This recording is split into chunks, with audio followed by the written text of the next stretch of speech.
Thank you very much. Great privilege to start off the seminar series. How exciting. Yes, I'm going to really couch the story I'm going to tell in terms of Facebook, really. And I'll kind of get this to work, show you why. No? Oh, yes, there we go. Press hard. So what happened when Facebook started up and triggered really that whole flurry of social networking sites was a kind of promissory note that was put on the tin can, mainly I think by the Facebook people themselves originally, that Facebook was going to open up a whole new social world to you. You were going to have thousands and thousands of friends, so they put a limit of 5,000, thinking they were being a bit mean probably, on the number of people you could have on your Facebook page, and you could have these all over the world. So this is going to be a whole new social vista. It's going to change the way that we do our social stuff. It's going to change the whole nature of society. And the question is, has that really happened?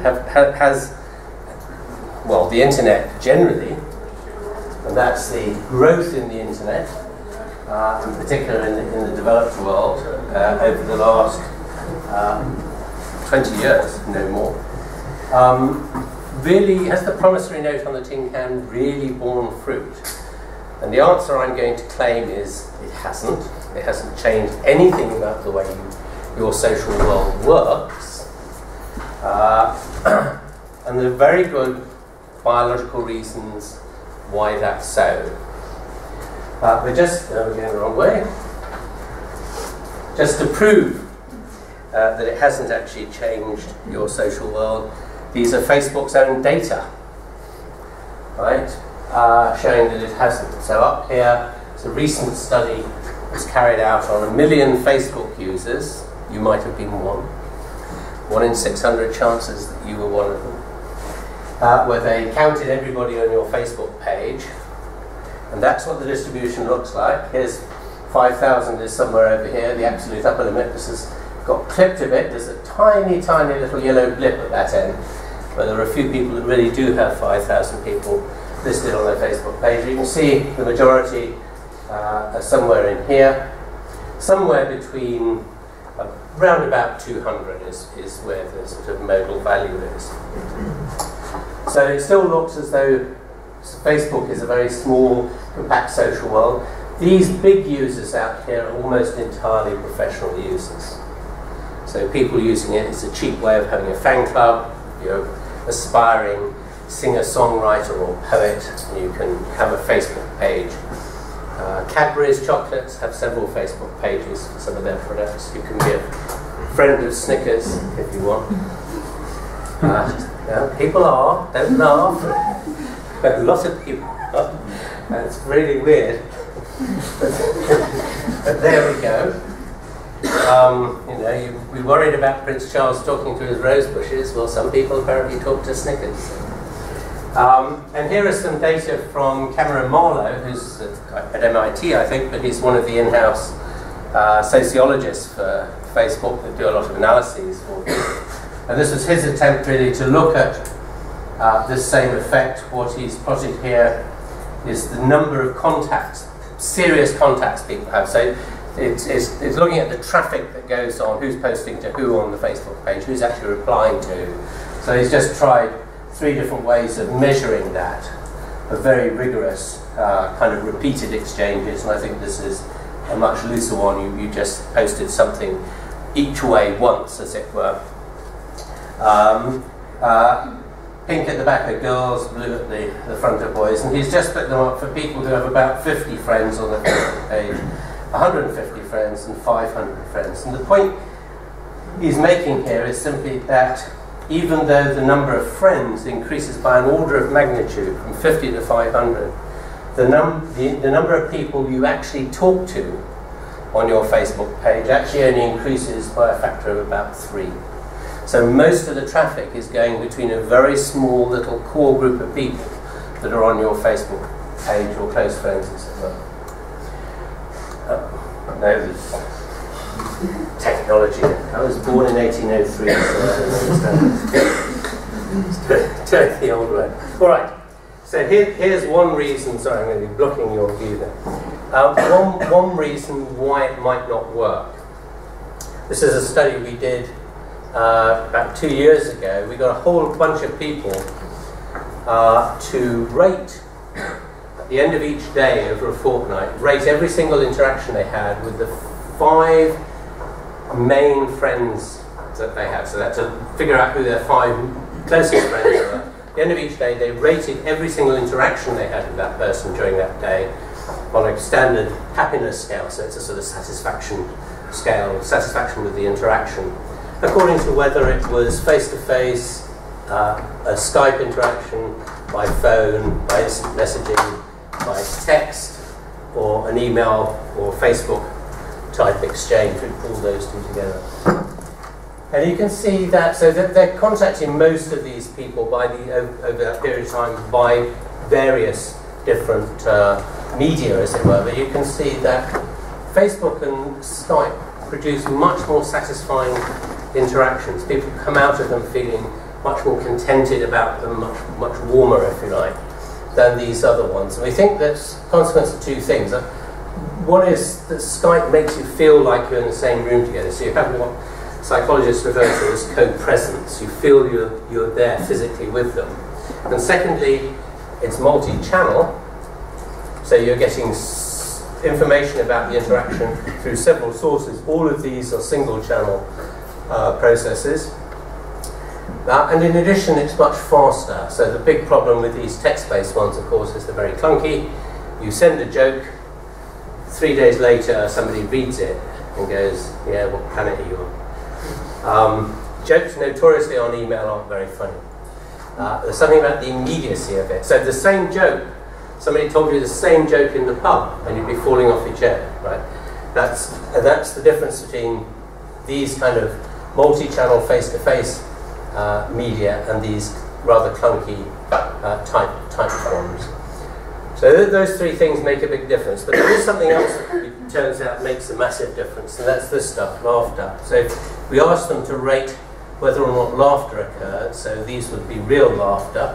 Down here it would be virtual laughter, emoticons, LOLs, those kind of things. And you can see that, again, Skype and face-to-face, much more laughter goes on. And then if you split these data by whether or not laughter occurred in the interaction, so these are the ones where laughter occurred, and here the interactions where no laughter occurred, then you see this massive effect of laughter. We feel much more contented and satisfied by an interaction in which there is laughter. That's a very important point. We shall come back to that, so hang on to it. Meanwhile, the question is, why is your circle of friends so limited, even on Facebook, where Facebook ought to allow you to have thousands and thousands and thousands? So the origins of this really go back to this, the so-called social brain hypothesis, which is an explanation for why primates have unusually big brains. They live in very complex social systems. They just need a big computer to handle all that complexity. And here's some of the data that's been adduced to support that claim. It's plotting a very simple measure of social complexity, namely group size. Average group size for a species, so each of these is one species, plotted against the size of the brain. Here it's using neocortex ratio, but really actually you can plot it against almost any measure of brain volume. Absolute volumes produce the best, and you get better and better results if you narrow it down. If you end up just with the frontal lobe, you get really very clean results indeed, but you get a pretty good correlation pretty much whatever you use. You notice that apes lie out here on the right, and in fact this block of monkeys turns out consists of 3 separate social cognitive grades, such that as you move across from left to right,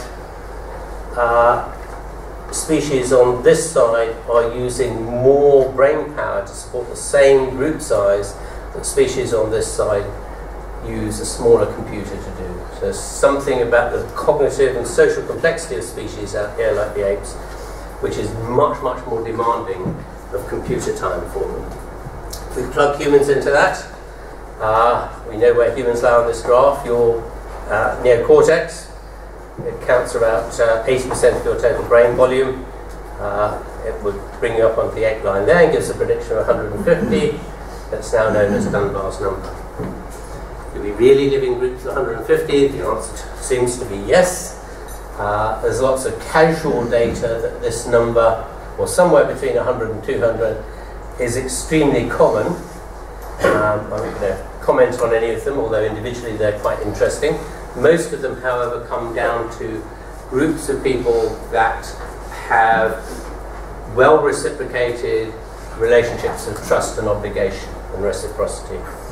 I'll point to these two bits of quantitative data, which are our first attempt to quantify this. These are hunter-gatherer data, so they're group sizes, census sizes in hunter-gatherer societies, so lots of different tribal societies on here.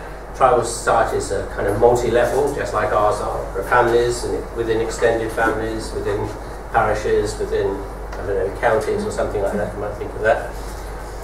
Got 4 different kinds of grouping level. These are tribes up here, what are sometimes called megabands, clans, overnight camp groups, bands, these are sometimes known as bands. It's only this grouping that sits very comfortably around the predicted value of 150, which is the red line, and nicely within the 95% confidence intervals around that prediction, which are the blue lines. And none of these other grouping levels overlap. And then this is sort of looking top down, if you like, on how the society is spaced out geographically in space. This is looking, so it's top down, this is looking bottom up from the individual's point of view at the individual's social relationships. So it's actually the number of people that you send Christmas cards to, or at least the number of people in the receiving households, assuming that you know everybody in the household, usually the case. A lot of variability. Some people send lots of cards and or have lots of friends. Some people don't send any cards and or have no friends. But I always claim that this is me down here, so I'm too mean to send cards. It's a cover for not having any friends. But you'll notice that it's nicely peaked around about 150. Now this variability itself is interesting, so we're going to come back to that. But there's some quantitative data, casual data, that 150 really is true. But this is such a wonderful example of the truth of scientific predictions. So this is a girl in Holland, in Amsterdam, who had the photographs of all her friends tattooed onto her arm. Right? And you can watch this being done. If you go to the YouTube video of it, you can see it actually being done. And it's one of the triumphs of evolution, that the human arm is just long enough to take her 152 friends. I mean, you know, what more evidence do you need of evolution than that? Unfortunately, it's actually a hoax. It's an advertising stunt by the tattoo artist, but it's brilliant for all that, because it shows that even tattoo artists read the scientific literature. Because she'd obviously heard about this and thought it would make a really good, great advertising stunt. But anyway, probably fortunately these are transplants, because 5 years down the line, something in the order of a quarter or so of these friends would no longer be friends. And probably what you don't want tattooed on your arm is the photographs of a lot of ex-friends. Could be testing. Alright. So anyway, when you think about your social world and all the people you know, your family and friends, it doesn't look like this. It isn't a kind of amorphous mess. It looks much more like this. It's kind of clunky and patchy. Some people have much closer relationships than others. One of the things we have standardly done with the Christmas card data set was our very first attempt to look at network science. We've done several other ones since, done in different ways. And one of the things we've done with them is to ask for every single person they list, when did you last see them? So this is yesterday here, that's 8 months ago. And also, how do you feel about them on a very simple emotional closeness scale, a very simple 1 to 10 scale, where 10 is you love them dearly and kind of 1 or 0, depending on where you want to anchor it, isn't negative, it's just neutral. You know, they're fine, they're friends, their distant family, but don't feel particularly close or not close to them. And when you do that, you get this very nice negative relationship. The people you love most dearly you see most often. Conversely, the people you feel neutral about you only see now and again. But if you look at those data, it kind of looks like there are some layers in there. Right? So this prompted us to do some crankingly complicated maths. We took the maths of fractals, which is looking for recurring patterns in the world, and analysed both that ethnographic database and our Christmas card database, and what comes out of that is these peaks here, this strong, very strong peak, identifies a fractal number, a recurring pattern in the data at that fractal pattern. These other peaks are kind of harmonics around those and not particularly relevant to this story, though they're interesting. But when you convert the position of these peaks into what it means in real life, what it tells you for both data sets is there's a recurring pattern in there in a scaling ratio of 3.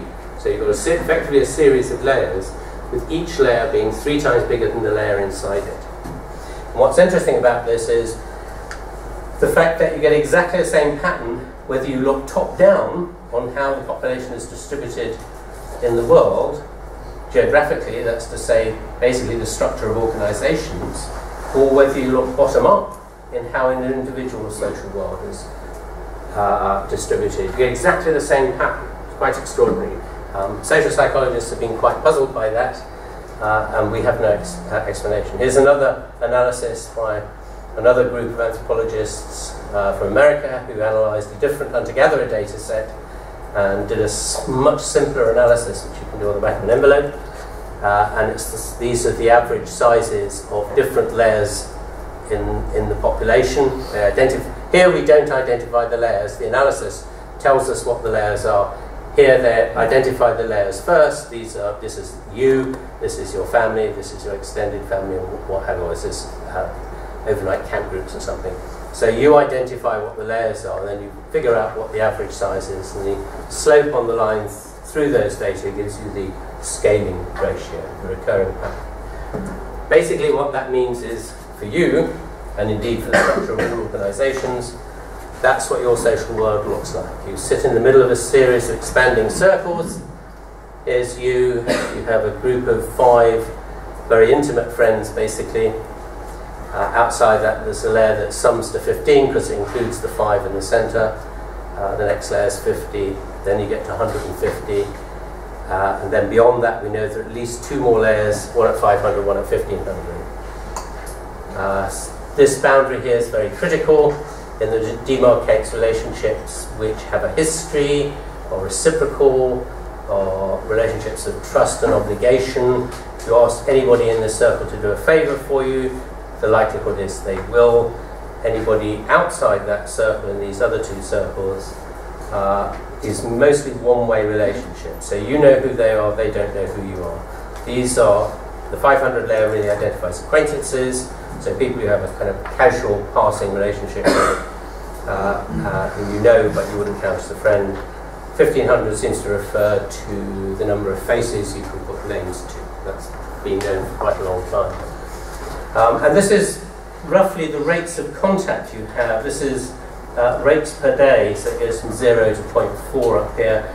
You are seeing the people in this inner core at least once every roughly 2.5 days, let's say. But as you go down through the layers, not only is the emotional closeness getting lower, but the frequency at which you contact them drops off very dramatically. In fact, this 150 of yours isn't a single set of people. It actually consists of 2 separate networks that are completely interdigitated. They're completely interlocked. Each layer contains about half and half, and that's family and friends. And they behave very, very differently, have very different dynamics. So just to illustrate that, some of our data was done on a group of very lucky A-level students in a town in the northeast somewhere, which will remain nameless, to whom we gave free mobile phones and free subscriptions for 18 months. So we picked them up just about Easter, before A-level, We followed them all the way through A-level and through the whole of their first year at university. For this, cost a shed load of money, I can tell you. There were 30 of them, 30 free, completely free mobile phone subscriptions. Cost a lot of money. But for this, they allowed us to, we could download all their itemized bills, so we knew every single phone call they gave, and indeed text. The texts were really wacky, because we had 3 people in this lot who sent, over 18 months, an average of over 100 texts a day. We have yet to correlate their A-level results. Their text rate, but it would be kind of interesting. Anyway, they also had to rate for us at the beginning, the middle, and the end every single member of their social network. So they would tell us who they were phoning, who it was, what the phone numbers corresponding to Granny's phone and my friend Pete's phone and the like. They also had to rate them on various ways. This is same emotional closeness score. This is average emotional closeness to all your family members. All of them, including your second cousins twice removed, right? It's not just your mum and dad, it's all biological and in-law family members. And you can see that, you know, pretty much they're very, very stable over time. Remember, most but not all are going to university. Some went to work about this point, and about half of those went to university outside the town they were in. So a lot of, you know, what's happening then is they're meeting lots of new people. Their kind of friendship networks are being stressed very heavily, if you like, and also when they're moving away from home, they're not able to get back and see friends so often that didn't go to university with them. But you can see that despite that, and despite the fact they're not necessarily seeing their family members every week, the emotional closeness to family was remaining pretty stable. If anything, it's even going up a little. You know, so kind of sounds like that old aphorism, absence makes the heart grow fonder. It's true for family. It's not true for friends. So this is the average emotional closeness over time to the original set of friends in their social network at the start of the study. You can see it's plummeting. And it's plummeting because they're not interacting with them. They're not seeing them any longer. How do you keep friends? Well, that was part of the object of the study. It was to see what difference things like having a phone to call friends did. We actually asked them in this questionnaire 2 things. One, when did you last, spend time talking to them by phone or in person? And what have you done with them? You know, have you been out shopping with them? Have you been out on holiday with them? Have you helped them move house? Have you helped them gone to a party with them, or what have you? A whole list of things. And what we've got here is it's split into, so this is the change in emotional closeness. Here's no change at 0, and there's 0 up there. Change in emotional closeness between the beginning and the end of the study is a function of whether they did less of these activities or more of these activities over the course of those 18 months with that particular individual. It's split by the guys and the girls. You'll notice how massive the effect of chatting together is for girls. In order to keep friendships going, you've got to talk to each other.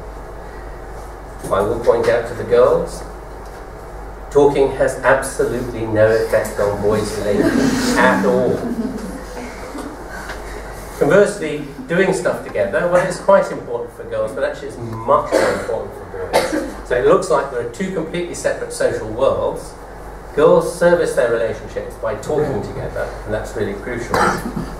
Boys do stuff together. I don't know what they do. They bang their heads together, basically. Right, so there's 2 interesting observations one can make out of this. Given the fact that there is apparently a complete gender difference in sociality, how on earth do we manage to keep romantic relationships going? As long as they do. Or maybe you'll tell me they don't. And secondly, here's proof of one urban myth and the evidence for why it is so. Not only is it true, but why it's true. that girls spend an hour on the phone at a time, right? Which boys can never understand. And the average, conversely, the average phone call for boys only lasts 7.3 seconds. Because all you've got to say is, I'll see you down the pub at 7 o'clock. It's the end of a conversation, right? So there's the evidence for it. Here's some more evidence of how costly relationships are. So basically what this story is about is friendships you have to invest and invest and invest to keep them going. If you want to keep them going, you've got to invest time in them. Here's some more quite nice evidence of that. So remember that inner circle of 5 best friends. This is a big internet sample. It's about 450 people, 540 people, I mean. We just said list all the people, this is the definition of that inner circle, who you would go to in times of great emotional, financial, or social stress for advice or a loan or help. Right? That's the only definition. List as many people as you like. And what you get out very nicely is about 5 on average. Not a variability, but 5 on average. By chance, we happened to throw in a question in the background questions which simply said, are you in an active romantic relationship or not? And to our surprise, when we looked at split the data, people in active romantic relationships only have 4 intimate friends, and that includes the romantic partner. So if you think about it, what's happened here is you've lost a friend. Actually, it's worse than that, because your new romantic partner never comes from that inner core of 5 intimate friends, not least because 2 of them are your mum and your dad, usually. There may be exceptions. As far as I know, not many people form romantic attachments to their mum and dad. Your romantic attraction comes from way out, in the out 150 or beyond. And you bring them in, which means you're adding somebody else in. So you push this up to 6 at that point when they first start. So the fact that you've ended up with 4 very quickly means you've sacrificed 2 people. Right? That's how expensive romantic relationships are. Oops, sorry. Question is, who have you sacrificed? And that's simply a consequence of the fact that this romantic relationship involves so much of your attention. Your attention is completely focused on them. Huge amount of time and effort and so on is being put into them. It's being taken away from the possibility of investing that amount of time in the other members of your inner core. But the question is, who do you sacrifice here, given you've got to sacrifice 2? Well, you've got 2 choices, because half of them, remember, are family, half of them are friends. So you could sacrifice 2 family members, which is fine, because family are kind of a bit robust to not being contacted quite so often, or invested in quite so often. But on the other hand, your lifetime social and everything else stability really depends on them. They're your lifetime support. So you really don't want to put those relationships under too much stress, besides which you probably love them. So you can sacrifice 2 friends, perhaps. Well, that's not such a good idea, because if you sacrifice your friends, when the relationship breaks down and you're dumped, who do you get emotional support from? So you go along to your 2 family members, your mum and dad, or your brother and your sister, and say, he's dumped me. And they go, so what? Get a grip, find somebody else, and we never like you anyway. Right, so they're absolutely no use. What you want is a shoulder to cry on, a physical shoulder to cry on. And only friends will do that. So who do people dump? They dump 1 family member and 1 friend. How smart is that? Unbelievable. I kid you not. 1 family member and 1 friend. So they keep 1 of each on hold, as it were. Okay. So, who are these people that you're friends with? You might think they're random, and you just make friends with people that you meet. The answer is not a bit of it. You make friends with very particular kinds of people. That's to say, to survive. Obviously, you meet people in the pub or wherever. You start seeing them a bit, go out, have a few drinks or what have you, and gradually over a period of time you make a decision about whether to continue that relationship as a friendship, let's say an ordinary friendship, or not. And they will either stay in your inner circles or they will gradually drift back out and maybe you'll never see them again. The basis on which that happens is how much you share in common in terms of a series of quite interesting traits. They're not traits that are associated particularly with personality as far as we know. They're purely cultural things, and they turn out to be, just results from a big study we did, 6 major dimensions. Sharing the same language, which obviously helps for chatting and stuff. Growing up in the same area, coming from the same place, lots in common. Having the same educational history, not necessarily going to the same university or whatever, having the same educational history. Sharing the same interests and hobbies. Having the same world view, which means sharing the same religion if you have one, same moral sense, same political views, etc. And last but not least, having the same sense of humour. The more of these you share, the stronger the relationship is, the more likely that person is to be in the inner circles rather than the outer circles, and the more altruistic you'll be towards them. So these are the data on emotional closeness, number of shared traits, 0 to 5. These people were identifying a specific person in their social network, either in their 5, 15, 50 or 150 layers. We said identify a particular person of a particular sex, and they had either one family member, one friend, one male, one female, 4 in each layer. And this is the sort of combined data, as it were. The more things you share in common, the more emotionally close you feel to them, and the more willing you are to be altruistic to them. So we had a number of little measures of altruism. This is actually, would you be willing to donate a kidney to them? But there are other things like, would you lend them £1,000 or anything like that? You get the same story. The more things you share in common, the stronger the relationship. Humour turns out to be surprisingly important. Now it explains to me, for years and years and years we worked on personal ads, looking at mate choice strategies. And we were always puzzled by the ads, the frequency of which ads said GSOH, good sense of humour. Like, why is humour so important? Maybe it's a Geoffrey Miller type thing. It's certainly very important, but it's very specific. So this is a similar sort of analysis, but it's looking at how similar your humour profile is, in fact, the jokes you like. So what we did here, this was done on the internet, we took 100 jokes from 100 best jokes book, or 1,000 best joke book, maybe it was. We took 100 jokes, we had them rated by a group of people on how much they liked them, and when we took the 18 jokes that the raters disagreed about most, some thought they were hilariously funny, some thought they were awful. We asked people to rate these jokes. Did they like them or not? Yes or no? That gave them a kind of joke profile. And then 2 weeks later, we emailed them back and said, "Here's somebody else's joke profile. Do you think it's the sort of person you might think would make a good friend? Rate them for being potentially a good friend, and would you lend them money and all these other kinds of things?" So this is the affiliation measure. This is your mean affiliation to these virtual people. What we didn't tell them at the time was the joke profile they were getting about this person, that's all the information they had about this person, was a joke profile, was actually their own joke profile, but manipulated to either be 2 out of 18 jokes agreed on, 6 out of 18 jokes agreed on, 12 out of 18 jokes agreed on, or 16 out of 18 jokes agreed on.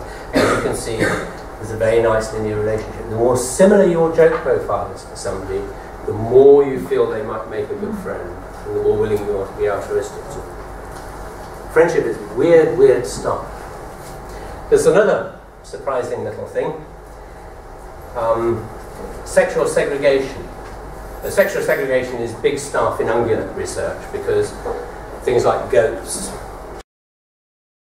I spent a lot of time working on in North Wales and Rum, or red deer, if they're red deer, they're deer anyway. The sexes separate out outside the breeding season. The males go off in a completely separate part of the habitat, and the females, well, particularly in goats, that's especially true in goats. So there's a lot of interest in, been a lot of work done on sexual segregation and why it happens. Surprisingly, it happens in humans too. So if you look at people's social networks, this is their complete social networks for women and for men, and look at the proportion of women, there's 50%, in people's networks. Women tend to have more women friends than men friends, and men the converse. So there's very strong heterogeneity. The birds of a feather is all about homophony, as it were, similarity. Turns out that sex also itself is a trait that's important. And it turns out, and these are actually unpublished data. We collected the data some while back here in Liverpool, actually, or around Liverpool. But I've only just got round to analysing them. But it has struck me that if you see a conversation involving more than a few people, very often the girls are talking together and the guys are talking together. Got a kind of sexual segregation of conversations within a conversational group. So this is the proportion of single-sex conversations going on in a large social group when the group size is only 2 to 4 people and the group size is between 5 and 12 people. And you can see this dramatic shift upwards. The bigger the group, the more likely the conversations are to separate out, and to separate out on sex grounds. It's to sexually segregate. The girls will start talking to the girls, the boys will start talking to the boys. This is a critical barrier here because it's the limit on the number of people you can keep in a conversation going at the same time. You get more than 4 people, conversations will very quickly split up. So there's another effect. All right, so how is it that these relationships work, that this story is all built around? Well, the answer is, well, that we've come to anyway, really from working on monkeys, nothing to do with humans, is there's 2 components to it. It's a 2-process model. One process involves a very intense emotional element, which is produced by this stuff, and is actually pharmacological in its underpinnings. In effect, it provides a psychopharmacological framework or underpinning for the second step, which is the cognitive component, which is where you think about the relationship and develop relationships of trust. So this is very emotional, has no cognition in it. You then think about the relationship once this a relationship has been established at this level. You start to develop social and cognitive relationships based on reciprocity and trust and all that kind of thing. But I'm just going to go through both of those. And I'll just show you first the underpinnings. The underpinnings are all about endorphins. Endorphins are the brain's own painkillers, so they're related to morphine and opium and stuff. The brain produces them. Chemically, they're just sufficiently different that we don't get addicted to them in the way we get addicted to artificial opiates like morphine. It's a nice little experiment done by Barry Cavern, who's really one of the architects of the endorphin theory of bonding, on monkeys some years ago, in which they gave tiny dose of morphine, so small you couldn't actually detect it in the blood, to monkeys, and measured how interested they were in grooming. So this is the number of grooming partners over a period of time, and you can see it's right down.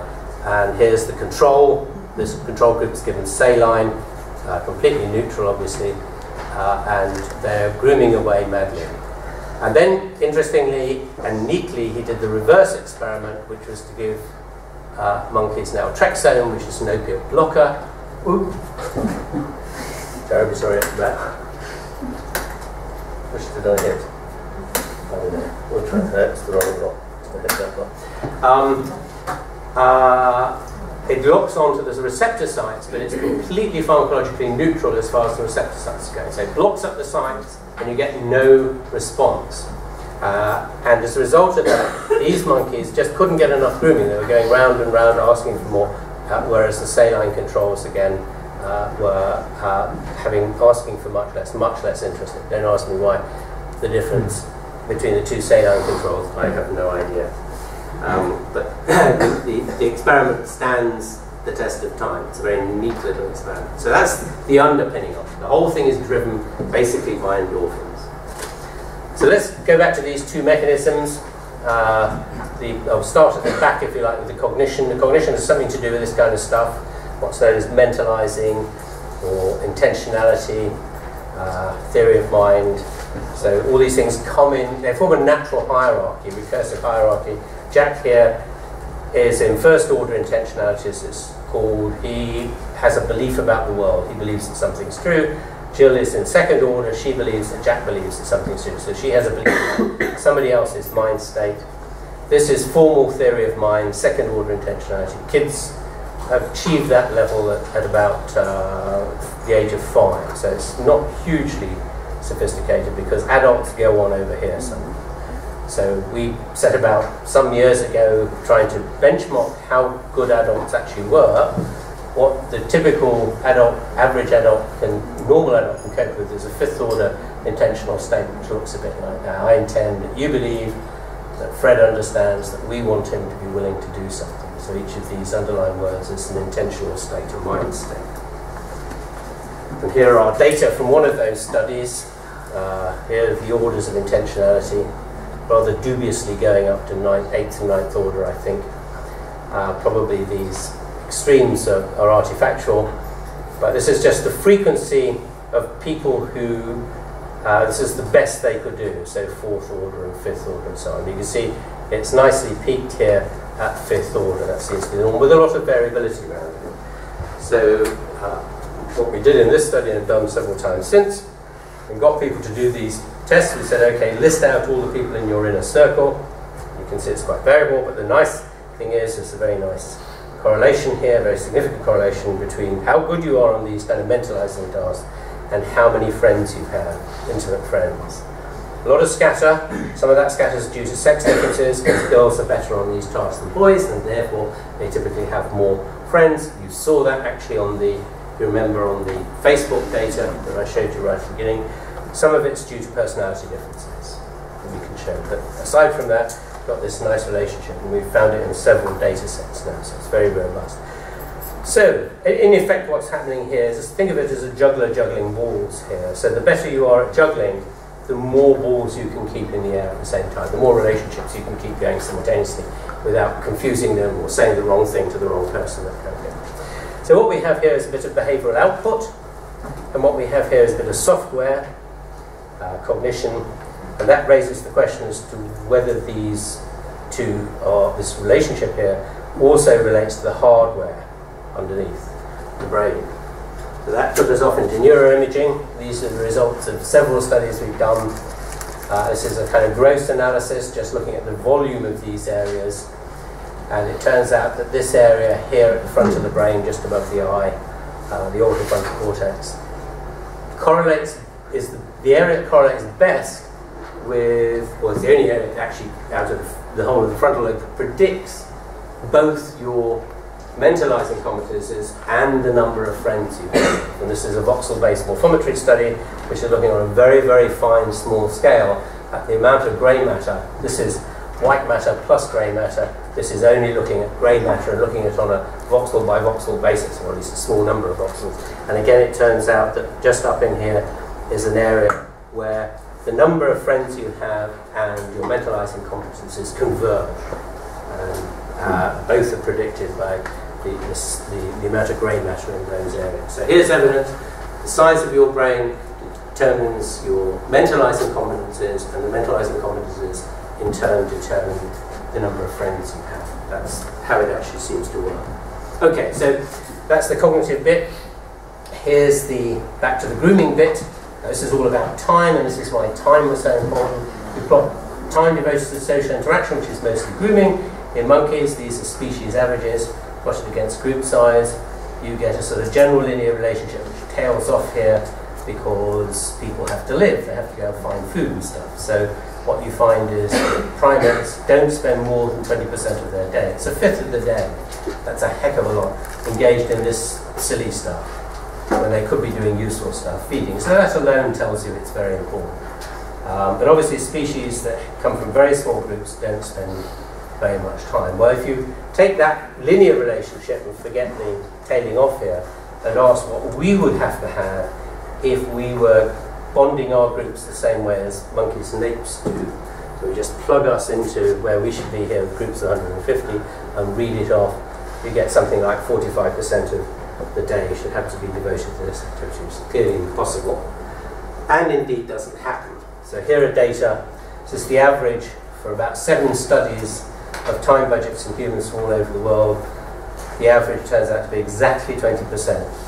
So it looks like we're using the same amount of time as monkeys and apes, but somehow we're using it to bridge this massive gap. So we're using it more efficiently in order to ramp up the effect to get us up to group sizes of 150. So you might think that language is part of that. That's certainly probably quite useful. You can do all sorts of stuff with language that you simply cannot do with grooming. Grooming is a one-on-one activity. In monkeys, you only know what you see. We can tell each other about the state of our network. Now, the problem is, that's all very well, but where's the endorphin surge? If the endorphin surge is the key to it all, it isn't there as far as we know. Although I have to say, nobody's actually looked whether you get an endorphin kick from just talking to people. But we suspect not. But I'll show you what I think we've done. So here's estimates of predicted grooming time from all these equations for all our fossil, all hominin fossils, actually going back to kind of the Australopithecines, plotted against date, and you can see here are the Australopithecines sitting down here, just being jobbing great apes, and then suddenly with Homo it starts to kick off, and then it just goes through the roof. So somehow, up to then we were doing okay, but from this point on, something had to happen to allow us to break out of this glass ceiling here to get group size up to where it is now. And I think what we did was essentially introduce successively these 3 activities: laughter, singing and dancing, and the rituals of religion. All 3 of these share a number of properties. They're highly synchronized.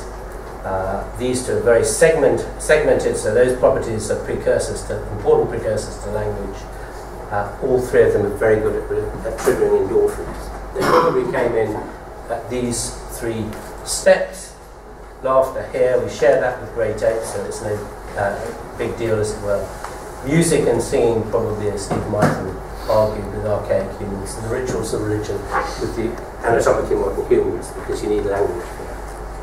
But just to show you that endorphins are key to this story with those 3, here are various studies of laughter and music. I think all the music ones are actually done here in Liverpool. No, none of the laughter ones. No, one was. Yeah. But the procedure is the same. Remember, endorphins are about the pain control system. So if you get a flood of endorphins, pain thresholds sort of rise. So we use that. Pain industry uses that as a useful assay for endorphins. So we're just using it. We're looking to see what pain threshold changes across some activity.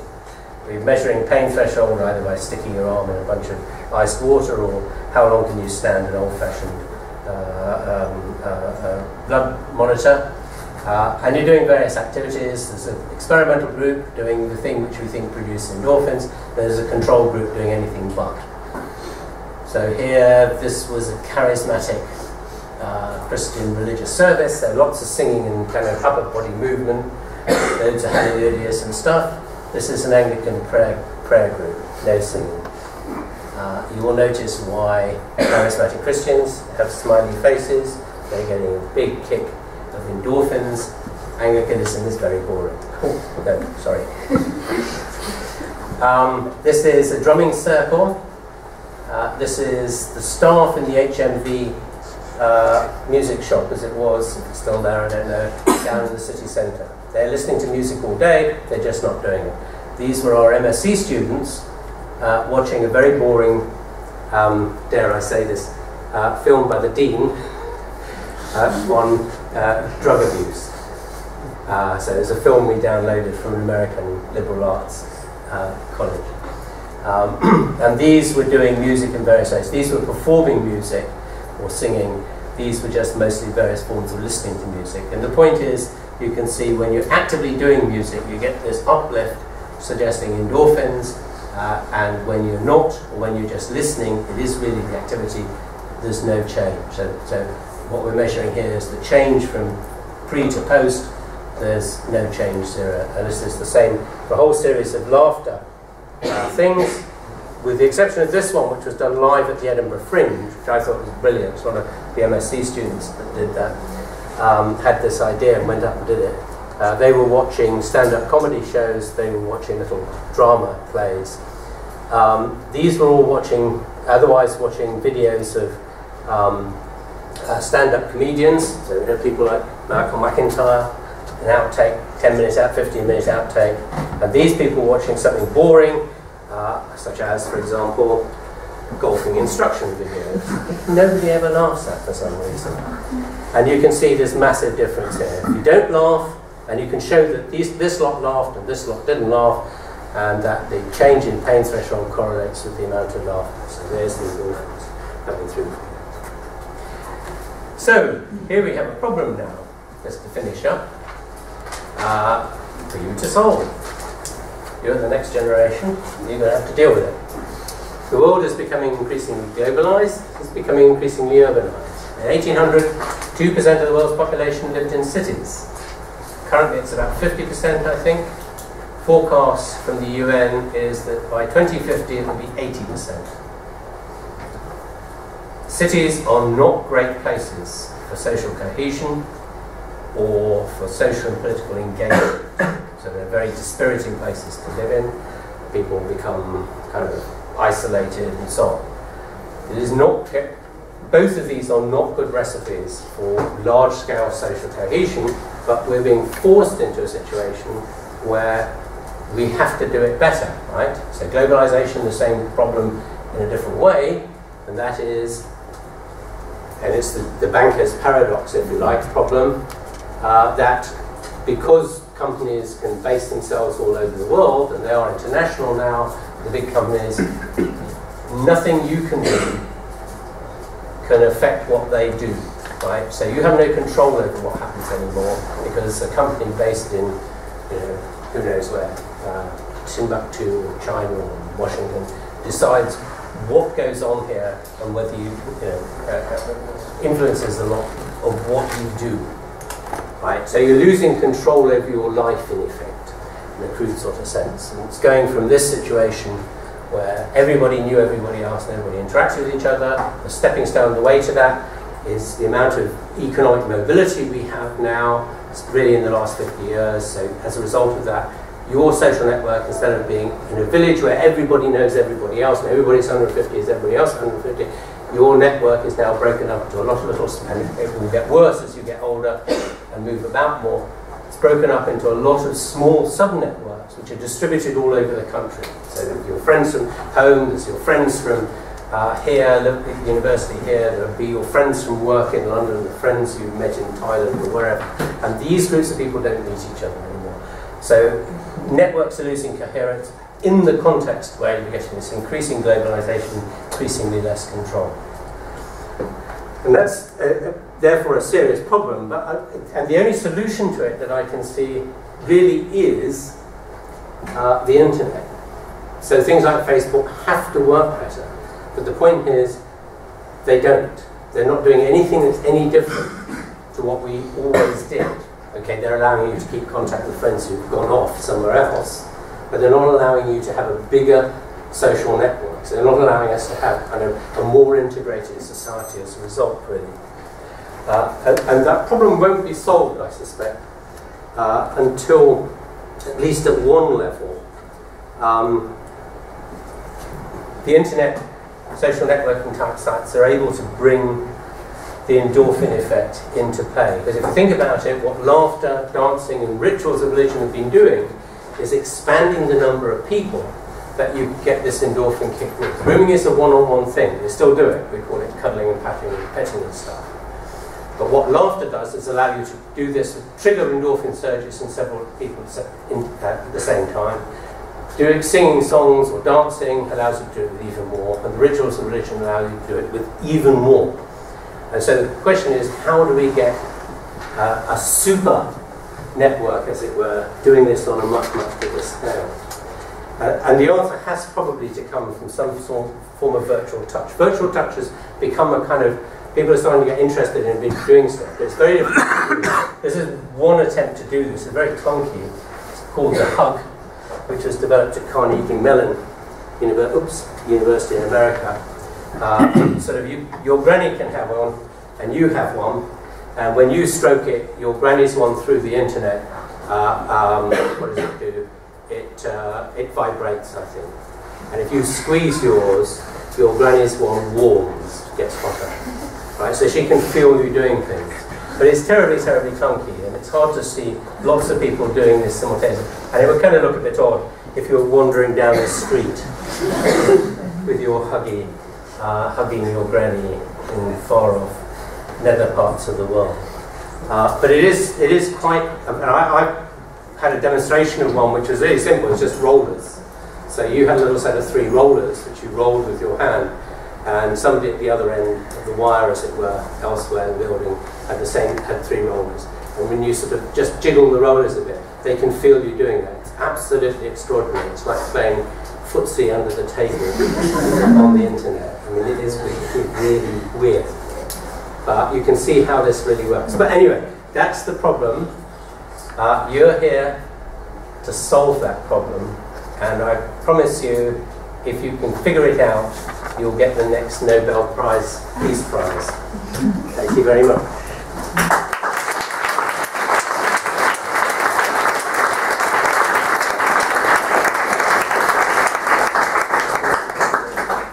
Thank you very much, Robin. Another very interesting and entertaining talk. We've probably got time just for a couple of quick questions. If anybody would like to ask Robin a question?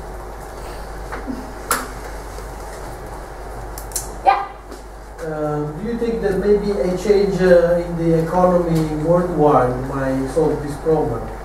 Because obviously the problem arises because people have to move to work.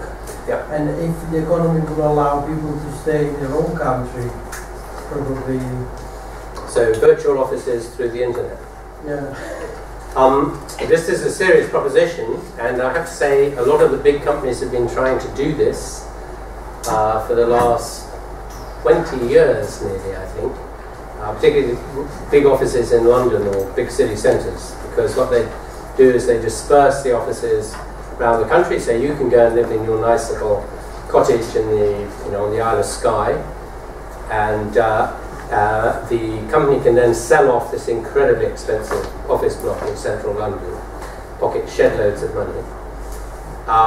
It kind of works, and it kind of doesn't, is the problem. The problem they have with it, it's very exciting initially, the problem they have with it is people very quickly lose the sense of belonging to a community.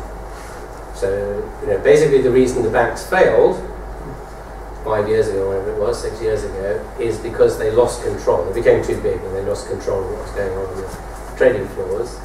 And the people on the trading floors no longer had a commitment to the company as an entity. They didn't have the same grand project, the same vision. Their vision was simply their own property payments. So the problem that companies experienced was that they had to, people just got kind of, they either went off work too hard and spent all day working because there wasn't a break where you went actually home, or they lost a sense of belonging to the company, and they had to then institute, there was a whole industry that went on advising on this stuff. Went to several meetings. They had to have regular kind of get-togethers. So they discovered that at least twice a year you have to take the entire company off to a hotel in the middle of nowhere and do lots of bonding exercises with them, basically. So the answer is kind of yes, but I don't know. I mean, the problem is it's our psychology actually is the problem. It's not really designed to handle interactions with large numbers or relationships with large numbers. Okay, we're a bit short of time, so yeah, maybe one more question? Yeah. Is there, well actually, I have two, I think they're going to be short. Okay. One is, do we know if there's some kind of relationship in humans between cognitive ability, some sort of intelligence measurement, and how rich your social life is? The answer is yes, and there isn't. Yeah? The answer is we do know, and there is no correlation necessarily. But there's probably a negative correlation actually, because the problem is this stuff is so expensive. Social cognition, this mentalizing stuff is so expensive cognitively that the best thing you could do if you want to be really smart is not to use it for social cognition. I mean, the trouble is you probably have to start very early on. right, not using it, because by the time you get to this age, the whole stuff is already engineered to do this stuff, so it does it kind of automatically. Whereas if you could use that stuff for doing pure IQ type problem solving, you could be the best chess player in the world.